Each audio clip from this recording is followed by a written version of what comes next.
बांग्लादेश में क्या सिचुएशन चल रही है? यहाँ पर शायद अभी वीजा मिलते नहीं थे बांग्लादेशीज को इजीली। हाँ, बहुत क्राइसिस था। मैंने आपके वीडियो पहले देखा था 2023 में। सारे बंदे ने मुझे यही बताया कि वीजा रेशियो जो है वो वैसे ही बहुत कम है। 100 बंदे फाइल सबमिट करते हैं तो उसमें से सिर्फ 5 को ही वीजा होती है। उतना ट्रस्टेड एजेंसी भी नहीं था। मैंने सोचा क्या करूँ, फिर मैंने 2023 को नहीं किया। मैंने 2024 में अप्लाई किया था पोलैंड में। उसके बाद इंडियन वीजा देना ऑफ कर दिया था। तब अच्छा। मैंने जॉब के लिए बहुत कोशिश की, लेकिन कैसीनो क्या है कि छोटा सिटी, जॉब अपॉर्चुनिटीज बहुत कम है। स्ट्रगल जो बांग्लादेशी स्टूडेंट्स को फेस करने पड़ते हैं वहाँ पर, बहुत सारी दिक्कतें थी। अपॉइंटमेंट नहीं मिल रही थी। एम्बेसी में अगर 10 बंदे जाएंगे तो उसमें से सिर्फ 5 को ही अपॉइंटमेंट मिलेंगे। बुक करने के 2 मिनट ही बाद नवंबर तक सारा स्लॉट फिल हो गया था। फंड कितना शो किया था? 100 बंदे में से 10 या 15 जन ही इंटरव्यू। 300 तक में रूम में? हाँ, ब्रो पॉसिबल ही नहीं है। जब ये 2025 में वीजा लगवाया था आपने, उस टाइम पर कितने बांग्लादेशी स्टूडेंट्स आए होंगे यहाँ पर? जैसे मेरे दोस्त लोग बोल रहे थे कि रोमानिया से उन लोगों ने जब अप्लाई किया था 100% वीजा रेशियो था। मुझे तो स्कॉलरशिप की जो दिक्कत थी उस वजह से थोड़ी मैं टेंशन में था कि स्कॉलरशिप कब मिलेगी भी या नहीं। तो बोला अभी बांग्लादेश में क्या सिचुएशन चल रही है फिलहाल? अभी तो जिन लोगों ने अप्लाई किया था उन लोगों को शायद प्री एनरोलमेंट मिल गई है, और बहुत सारे को एम्बेसी के जो अपॉइंटमेंट है वो भी मिल चुका है। मेरा एक दोस्त है, उसका शायद 30 को है अपॉइंटमेंट एम्बेसी जून में ही। हाँ, क्या बात है। वैसे देखा जाए तो इटली के अंदर भी काफी बड़ी बांग्लादेशी कम्युनिटी है। बहुत। और पहले जो है ना यहाँ पर शायद अभी वीजा मिलते नहीं थे बांग्लादेशीज को इजीली। अभी बीच में कुछ ऐसा हो गया था। हाँ, बहुत क्राइसिस था। मैंने आपके वीडियो पहले देखा था 2023 में। तभी मैंने सोचा था कि इटली अप्लाई करूँ। तो जिन सीनियर लोगों ने इटली में ऑलरेडी अप्लाई किया था तो मैंने उनसे बातचीत की कि भाई क्या सीन है, मैं अप्लाई करूंगा क्या नहीं। फिर बहुत सारे बंदे ने मुझे यही बताया कि वीजा रेशियो जो है वो वैसे ही बहुत कम है, और बैचलर का तो वो और भी कम है जी। फिर मैंने उनसे पूछा कि क्या करूं क्या, तो उन्होंने बताया कि अगर 100 बंदे फाइल सबमिट करते हैं तो उसमें से सिर्फ 5 को ही वीजा होती है। वो भी मास्टर्स की। बैचलर का तो चांस एकदम भी नहीं है। फिर उतना ट्रस्टेड एजेंसी भी नहीं था कि जिसके थ्रू हम अप्लाई कर सकते हैं, और अगर किसी एजेंसी में जाऊं तो वो इटली के लेके काम नहीं करते, और उन लोगों का जो प्रोसेस था वो भी मुझे उतना अच्छा नहीं लगा। फिर मैंने सोचा क्या करूं, फिर मैंने 2023 को नहीं किया। मैंने 2024 में अप्लाई किया था पोलैंड में। वो जो स्टूडेंट प्रोटेस्ट था, शेख हसीना चली गई, उसके बाद इंडियन वीजा देना ऑफ कर दिया था। अभी भी शायद ऑफ है, मुझे नहीं पता। अच्छा। तब मैंने एम्बेसी भी नहीं फेस कर सका। उसके बाद मैंने 2025 को, मेरा एक दोस्त था, उसकी 2024 में वीजा हुआ था। अच्छा। फिर मैंने सोचा चलो मैं अप्लाई कर लूँ 25 में, और बहुत दिक्कत की बात है क्योंकि मेरे ख्याल से पिछले 2 सालों में ही बांग्लादेशी स्टूडेंट ज्यादा बढ़े, 24 और 25 में ही। हाँ, बहुत। इसके पहले स्टूडेंट्स कम थे यहाँ पर। एक्चुअली में रेसिडेंट्स बहुत सारे बांग्लादेशी, बट स्टूडेंट्स कम थे। और पॉलअप का ऐसा है कि पॉलअप अभी 1 साल हुआ है आपको आए हुए, राइट? हाँ, 1 साल हो चुका है पूरा कंप्लीट? नहीं, ऑलमोस्ट अक्टूबर में होगा। अक्टूबर 9 या 10 महीने चल रहे हैं। क्या बात है। और आते से ही पॉलअप की यहाँ पर जॉब लग गई थी? कितने टाइम में लगी थी? नहीं, आते से मतलब मैं पहले कैसीनो में था। हाँ, फरवरी तक, अक्टूबर से। तब अच्छा। मैंने जॉब के लिए बहुत कोशिश की, लेकिन कैसीनो क्या है कि छोटी सिटी, जॉब अपॉर्चुनिटीज बहुत कम है। फिर मैंने सोचा ऐसा तो नहीं होगा, फिर मैंने रोम मूव किया। एंड रोम मूव करने के बाद ही मैंने पहले डिलीवरी स्टार्ट की। फिर मुझे एक जॉब मिल गया था एलिमेंटरी पे, वहाँ पर कुछ दिन किया। फिर मैं एग्जाम के लिए अभी कुछ नहीं कर रहा हूँ। एग्जाम के बाद फिर जो अभी, क्योंकि यहाँ पर अभी एग्जाम सीजन चल रहा है, जून जुलाई में एग्जाम्स होती है, तो अभी पॉलअप ने भी जॉब छोड़ के रखी हुई है। और मैं चाहता हूँ कि मैं सही किया, मतलब आपने कि यार अभी फोकस करें अपने एग्जाम के ऊपर। जॉब तो खैर चलती रहेगी। सही बात है। तो ऐसे क्या स्ट्रगल जो बांग्लादेशी स्टूडेंट्स को स्पेसिफिकली फेस करने पड़ते हैं वहाँ पर अपने एम्बेसी में, वीएफएस में? पहले तो पिछले साल मैं जब आया था तब बहुत सारी दिक्कतें थी। अपॉइंटमेंट नहीं मिल रही थी जी। पहले अपॉइंटमेंट ऐसा था कि जो अगर एम्बेसी में अगर 10 बंदे जाएंगे तो उसमें से सिर्फ 5 को ही अपॉइंटमेंट मिलेंगी अगर तुम सुबह जाओ। फिर ऐसे करके बहुत सारे स्टूडेंट था जिन लोगों को नहीं मिल रही थी। फिर उन लोगों ने वीएफएस ने एक नोटिस पब्लिश की कि अब हम जो अपॉइंटमेंट है वो हम एक डेट पे स्लॉट खोलेंगे, तुम जिन लोगों को अपॉइंटमेंट चाहिए स्लॉट बुक कर लो। मैंने बुक किया था 20 जुलाई में, मुझे अभी भी याद है। मेरे बुक करने के 2 मिनट ही बाद नवंबर तक सारा स्लॉट फिल हो गया था। अच्छा। बहुत सारे बंदों को नहीं मिल रहे थे, जिन लोगों का मतलब फाइल बहुत स्ट्रांग था, वीजा मिलने की पॉसिबिलिटीज थी, उन लोगों को भी अपॉइंटमेंट नहीं मिले। क्या बात है। फिर बाद में उन्होंने फॉरेन मिनिस्ट्री के थ्रू कांटेक्ट करके वीएफएस से बात करके फिर भी ऐसे बहुत सारे बंदे थे जिन लोगों को अपॉइंटमेंट नहीं मिली। अपॉइंटमेंट का इशू पाकिस्तान में भी ये बहुत ज़्यादा फेस करना पड़ता है। तो आपने जब वीज़ा अप्लाई किया था, कितना शो किया था? मेरा टोटल फंड था 22 लाख। 20 मतलब यूरो में कितना कहेंगे? यूरो में 11,000 11,000 12,000 शायद। और अच्छा। नहीं सॉरी 15,000 प्लस। अच्छा 15,000 प्लस यूरो था। और आपके टाइम पर कुछ इंटरव्यू वगैरह भी हुआ था क्या? हाँ इंटरव्यू था, लेकिन सबका इंटरव्यू नहीं हुआ। अच्छा। अगर बीएफएस और एम्बेसी को लगता है कि इस बंदे का इंटरव्यू लेना चाहिए, उन लोगों ने वो मेल कर दिया और कॉल कर दिया। सिर्फ मेरे के हिसाब से शायद 100 बंदे में से 10 या 15 जन ही इंटरव्यू। बहुत कम होते हैं यार फिर हाँ तो हाँ मतलब बहुत कम। तो बांग्लादेश में वीजा इटली का कहाँ कहाँ अप्लाई कर सकते, कौन कौन से सिटीज में है? सिटीज में मतलब बीएफएस 3 जगह पर है। अच्छा। एक है ढाका में जो हमारा कैपिटल है, उसके बाद है सिलेट और चिटागोंग, ये 3 जगह पे बीएफएस। ओके। अगर शायद मेरा जो डिस्ट्रिक्ट था, प्रोविंस अच्छा। जो था सिलेट, इसीलिए मैंने जब अप्लाई किया मैंने सिलेट बीएफएस में मेरा अपॉइंटमेंट बुक किया था। बढ़िया। इसके अलावा मतलब जैसे वहाँ से तो अब यहाँ पर आ गए और अभी मैं देख रहा हूँ काफ़ी सारे स्टूडेंट्स आ भी रहे हैं, तो यहाँ पर आने के बाद आपका मतलब एक्सपीरियंस कैसा रहा अभी तक? अभी तक मतलब मैं पहले जब कैसीनो आया था तो मुझे तो स्कॉलरशिप की जो दिक्कत थी उस वजह से थोड़ी मैं टेंशन में था कि स्कॉलरशिप कब मिलेगी भी या नहीं। और मेरा जो स्कॉलरशिप का अप्लाई था उसमें बहुत सारे वो एजेंसी ने मिस्टेक किया था। अच्छा। उन्होंने वहाँ पर दे दिया था कि मुझे और भी एक स्कॉलरशिप मिल रही है। ओके। और मेरा जो प्रीवियस डिग्री था वो था डिप्लोमा, इसलिए उन्होंने जब अप्लाई किया उन्होंने सिलेक्ट कर दिया कि मेरा पहले भी एक बैचलर था। फिर उसके वजह से मेरा जो ब्लॉक थे स्कॉलरशिप में वो नहीं हट रहे थे। और मैं जब यूनिवर्सिटी को गया वो बोल रहे थे कि तुम्हारा स्कॉलरशिप में ये दिक्कत है, तुम्हारा प्रीवियस बैचलर डिग्री लाओ तो हम ब्लॉक रिमूव कर देंगे। मैं बोला तो ये मेरे एप्लीकेशन मैंने जब किया तब मिस्टेक हुआ। फिर मैंने लाजियो को टिकट रेस करके मेल किया कि ऐसे मिस्टेक हुआ, फिर उन लोगों ने ब्लॉक रिमूव कर दिया। फिर भी उसके बाद सारे बोल रहे थे कि दिसंबर तक आ जाएगी स्कॉलरशिप, जनवरी तक आ जाएगी, फरवरी तक भी जब नहीं मिला, मुझे जॉब भी नहीं मिल रहा था। फिर मैंने सोचा रोमा जाऊं, फिर मैं रोमा मूव किया और मुझे स्कॉलरशिप मिली मई में, पिछले महीने। कितनी मिली? फर्स्ट इंस्टॉलमेंट जो था 3,750 यूरो। 3,750 यूरो। मतलब स्कॉलरशिप तो मिली है, भले ही थोड़ी सी लेट हो गई आपकी केस में। हाँ बहुत।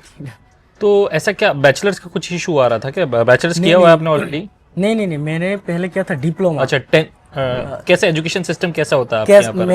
हमारे यहाँ पे होता है 10 तक होता है हाई स्कूल। अच्छा हाई स्कूल, ठीक है। उसके बाद कॉलेज होते हैं 2 साल की डिग्री, लेकिन मैंने जो किया था वो 4 साल की डिग्री थी इंजीनियरिंग। ओके। लेकिन वो इक्विवेलेंट है, वो जो कॉलेज का डिग्री हायर सेकेंडरी तक इक्विवेलेंट है। ओके। उसके बाद मैंने जो बैचलर के लिए अप्लाई किया था। ओके। अभी कौन सा कोर्स कर रहे हो? अभी मैं कर रहा हूँ bachelor in economics with data science.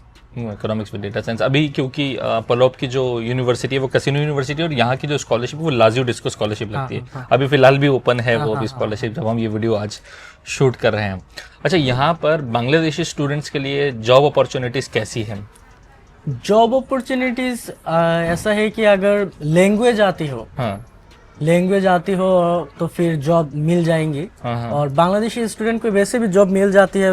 आप जैसे आपने की बोला यहाँ पर बांग्लादेशी कम्युनिटी बहुत ज्यादा है। जी। लेकिन अगर वो जॉब मिल भी जाए तो सैलरी उतना नहीं देते, सैलरी कम रहती है, फिर काम बहुत कराते हैं, बहुत सारे इश्यूज है। लेकिन जो मेन में यहाँ पर आने के बाद मैं समझा कि अगर लैंग्वेज आती हो, थोड़ा बहुत तुम अगर स्मार्ट हो तो जॉब मिल जाएगा इजीली। ये तो है। तो आपकी जो जॉब थी उसमें आपको कितना पे मिल रहा था जब आप कर रहे थे? मैं जब एलिमेंट्री पे कर रहा था, मैंने एलिमेंट्री मतलब ग्रोसरी शॉप? ग्रोसरी शॉप नहीं पता। हाँ, वहाँ पर मैं 600 मिलता था मुझे, और खाना पीना मिला के 150 या 200 तक, टोटल 700-800 तक मिल जाता। 700-800। अब कितने वर्क था? 6 घंटे। 6 घंटे के काम। हाँ ठीक है, बढ़िया है फिर तो। और बाकी यहाँ पर जैसे आप आए हैं तो यहाँ पर फूड वगैरह का कोई इशू, क्योंकि यहाँ पर इटालियन फूड है? फूड वगैरह का मेरा जो सबसे मुझे जो बहुत दिक्कत होती है वो था यहाँ की राइस, जो बासमती राइस। हम लोग के यहाँ पर इतना बासमती राइस नहीं मिलता। अच्छा। बहुत छोटी चावल जो है ना, छोटे दाने का, वो हम लोग खाते हैं। और वो मतलब वो खा के एक सेटिस्फेक्शन भी आता है। लेकिन बासमती चावल ऐसा है कि मैं खा रहा हूँ, मुझे भूख लग रही है इसलिए मैं खा रहा हूँ, लेकिन उस तरह से। और बासमती तो और महंगा आता है? नहीं महंगा आता है, लेकिन वो उसका जो क्वालिटी थी वो भी बढ़िया। लेकिन अगर मैं छोटे से बासमती नहीं खाता रहा हूँ, इसलिए मुझे वो उतना अच्छा नहीं लगता। तो यहाँ पर आप कैसे क्या खाते हो? मतलब यहाँ पर घर पर बनाते हो, बाहर कैसे? नहीं, बाहर ही घर पे ही खाता हूँ। अच्छा, घर भी बनाते हो। हाँ फिर तो सॉर्टेड। और अभी रहने वहने का आपका खर्चा कितना आ रहा है, कहाँ पर रह रहे हो, कैसे क्या मैं रह रहा हूँ, मेरा जो खर्चा आ रहा है 200 रेंट और खाना पीने में लेके 100 तक 300 तक मेरा हो जाता है खाना पीना। 300 तक में रूम में? हाँ ब्रो पॉसिबल ही नहीं है। आ- मेरा खुद का रेंट 500 है मेरा, और खाने का अलग 200 जाता है, 700 जाता है मेरा। आपका सिंगल रूम क्या? हाँ सिंगल रूम है मेरा। नहीं, मेरा जो रूम है, मैं एक रूम में 2 जन रहते हैं। मेरा जो ओनर है वो बहुत अच्छा है, अच्छा। बांग्लादेश का है इसलिए, और मुझे उतना ज़्यादा खर्चा नहीं होता। अगर आप मेरे साथ जाओ, मैं जहाँ पर रहता हूँ, आप देखो फिर भी आप शौक हो जाओगे कि मैं इतना अच्छा घर में रह रहा हूँ। पर रेंट काफी डिसेंट है रूम हाँ, के हिसाब से, बहुत क्योंकि रूम तो बहुत महंगी जगह है यहाँ पर है। तो आप अप एंड डाउन करते हो फिर कैसीनो सिटी, क्योंकि अलग है रूम यहाँ पर? जब एग्जाम होता है तब जाता हूँ एग्जाम, और अदर्स कोई इमरजेंसी हो फिर कैसीनो जाता हूँ, ऐसे नहीं। आपको कुछ आइडिया है कि इस बार मतलब जब ये 2025 में वीजा लगवाया था आपने, उस टाइम पर कितने बांग्लादेशी स्टूडेंट्स आए होंगे यहाँ पर? 50 से 60 तक तो आ गए होंगे आपकी यूनिवर्सिटी में? हाँ बाकी अलग अलग यूनिवर्सिटी में अलग होंगे वो? हाँ हाँ हाँ। और बहुत सारे स्टूडेंट वैसे हैं हमारे साथ में जो पहले थे रोमानिया में, अच्छा। लिथुनिया में और हंगेरी में, वहां से इटली का स्टूडेंट वीजा लेके वो आए। अच्छा, तो इधर उधर की कंट्री से भी इटली मतलब प्रेफर कर रहे हो फ्री एजुकेशन के कारण? रोमानिया से मेरे दोस्त लोग बोल रहे थे कि रोमानिया से उन लोगों ने जब अप्लाई किया था 100% वीजा रेशियो था रोमानिया से यहाँ का? यहाँ का इटली का स्टूडेंट वीजा 100%। मेरे एक दोस्त को, उसने मुझे बोला था कि वो सुबह फाइल उसने सबमिट किया, शाम तक उसको मेल आ गया कि तुम्हारा वीजा हो चुका है, तुम कलेक्ट कर लो। क्या बात है, बहुत शानदार। अच्छा, आपकी अब थोड़ी सी हम प्रोफाइल को जान लेते हैं। तो आपकी एडमिशन के लिए जो ग्रेड चाहिए रहते, कुछ परसेंटेज कितने थे, स्कोर कितना था आपका? मेरा जो डिप्लोमा था वो 3.92 आउट ऑफ 4। हाँ, बहुत अच्छा स्कोर है bro। मेरा जो क्या बोलते हैं सेकेंडरी स्कूल सर्टिफिकेट, हम लोग बोलते हैं एसएससी, उसका समझ गया। 4.78 साइंस से था मेरा ग्रुप जो 4.78 आउट ऑफ 5 गुड। साइंस से था। और इसमें क्या आइल्स वाइल्स भी कुछ देनी हाँ पड़ी? हाँ हाँ, मैंने आइल्स दिया। मेरा आइल्स का स्कोर था 6.5 ओवरऑल। तो जैसे बांग्लादेश में सारे स्टूडेंट्स को देना पड़ता है या चल जाता है विदाउट आइल्स भी? विदाउट आइल्स जो लोग मास्टर्स के लिए अप्लाई करते हैं, जिन लोगों का बैचलर इंग्लिश में था, हाँ, वो एमओआई के थ्रू अप्लाई कर सकते हैं, उन लोगों को नहीं चाहिए अच्छा। आइल्स। बैचलर्स में लेकिन चाहिए था हाँ आपको? हाँ हाँ, बैचलर्स में चाहिए था। हाँ, मतलब आइल्स के साथ अप्लाई करो तो मेरे ख्याल से बेहतर ही होगा। हाँ हाँ हाँ तो आपने फॉर एग्जाम्पल अपने वीजा कौन सी डेट को अप्लाई किया था, याद है डेट? हाँ, मैंने जो वीज़ा फाइल जमा किया था 20 जुलाई को। 20 जुलाई को। मुझे डिसीजन मिला सितंबर में। सितंबर में, मतलब ऑलमोस्ट आप मान के चलो 2 महीने से ऊपर लग लेकिन गए थे। हाँ, लेकिन पहले ऐसा नहीं था। पहले जो भी जिस भी स्टूडेंट ने फाइल जमा किया था 2 या 3 दिन में उनको रिजल्ट आ जाता था अच्छा। कि वीज़ा रिजेक्ट और वीज़ा इशू। पर मैंने जब जमा किया था उसके 2 दिन बाद जो बांग्लादेशी वर्कर्स है उन्होंने प्रोटेस्ट किया था, हाँ, क्योंकि जो बांग्लादेशी वर्कर्स का फाइल इटली वीजा के लिए जमा हुआ था, वो लोग वीजा दे भी नहीं रहे हैं, रिजेक्ट भी नहीं कर रहे हैं। हाँ, वो एक पेंडिंग सिचुएशन में था, पासपोर्ट भी नहीं रिटर्न कर रहे हैं। फिर उन लोगों ने प्रोटेस्ट किया कि अगर वीजा नहीं देना है तो मत दो, पासपोर्ट रिटर्न कर पासपोर्ट दे दो। दो, उस वजह से थोड़ी दिक्कत थी। 2 महीने बाद मुझे जो डिसीजन मिला। वैसे काफी सारे बांग्लादेशी वर्कर्स भी यहाँ आते हैं और 15,000 यूरो से लेकर 20,000 यूरो तक देकर आते हैं। हाँ हाँ, वो वर्क वीजा में बहुत खर्चा होता है, बहुत ना, बहुत महंगा। और एडमिशन कितने, जैसे वीजा तो आपका 2 महीने के आसपास में आ गया था, एडमिशन कितने टाइम में आ गया था? एडमिशन मेरा जो ऑफर लेटर आ गया था बहुत जल्दी आ गया था, उतना लेट नहीं हुआ। मेरा शायद फरवरी या मार्च में अप्लाई किया होगा, मार्च के अंदर ही मुझे ऑफर लेटर जो आ गया था। लेकिन मेरा जो टारगेट था कि मैं कोई दूसरी यूनिवर्सिटी में जाऊं, तब मुझे नहीं पता था कि किसी यूनिवर्सिटी में इतना ज्यादा वीजा हुआ था। मुझे लगता था कि मैं चलो कैसीनो चले जाऊं, या अगर सेपियन जावा कोई दूसरी यूनिवर्सिटी में हो जाए, इसलिए मैंने थोड़ा वेट किया। फिर मैंने जो मेरे यहाँ के एक दोस्त रहती थी, वो पिछले साल आई थी, मैंने उसके साथ बात की कि मैं क्या करूं। तो उसने बोला कि कैसीनो भी बेटर है, कैसीनो यूनिवर्सिटी भी अच्छा है, वीजा रेशियो भी अच्छा है, तुम इसमें ही अप्लाई कर सकते हो अगर तुम चाहो तो। फिर मैंने बाद में कैसीनो में अप्लाई किया, प्री एनरोलमेंट के लिए अप्लाई करके सीनियर वगैरह सारा कुछ करके मैंने जो कैसीनो में ही अप्लाई कर दिया। क्या बात है। तो कोई एजेंसी की मदद ली थी क्या आपने? हाँ हाँ हाँ, मेरा एक उनको कितना पे करना पड़ा था एजेंसी को? उनको मैंने पे किया, जो बीडीटी था 1 लाख। यूरो में अगर हिसाब करूँ तो 600 यूरो। 600। ठीक है, डिसेंट है, उसमें सारी हेल्प हो गई थी आपकी? हाँ हाँ हाँ, बढ़िया है, मतलब ये तो शानदार है। अच्छा, अब आपका क्या प्लान है? अब यहाँ पर आ चुके हो, सब चीजें सेटल है, 2023 से सोचा था 2025 में 2 साल बाद, हाँ। तो अब क्या कैसा लग रहा है और क्या प्लानिंग आ गया? अभी मेरा जो प्लानिंग है कि अभी बैचलर्स खत्म कर लूं, ठीक है। बैचलर्स के बाद मैं मास्टर्स के लिए कोई दूसरी कंट्री मूव करना चाहता हूं। अच्छा। मतलब अभी तक ये प्लान है। अबे हाँ। फिर देखते हैं बैचलर्स खत्म होने तक क्या होता है। ऐसा भी हो सकता है कि अगर अच्छा कोई वेल पेड जॉब मिल जाए तो मैं यहीं भी सेटल हो सकता हूँ। अभी सेटल हो सकते हैं। अभी मेन टारगेट है मैं बैचलर्स खत्म करूँ पहले।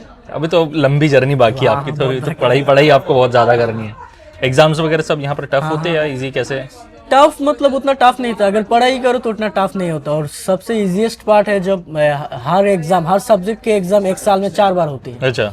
जैसे मैथ का एग्जाम मैंने जब आया था दिसंबर में हुआ था, जनवरी में हुआ था, अभी जून में हो रहा है, जुलाई में भी होगा।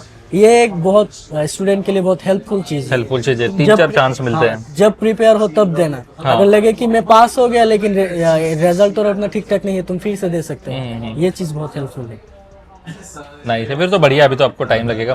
तो जैसे अब जो बांग्लादेशी स्टूडेंट्स हमें देख रहे होंगे, मुझे नहीं पता वो हिंदी समझ लेते हैं वहाँ पर? हाँ, समझ लेते हैं। नहीं तो वो बंगाली। मतलब समझते पूरा है, लेकिन जब बोलने की बात आती है तो थोड़ी दिक्कत होती है। अच्छा ऐसा।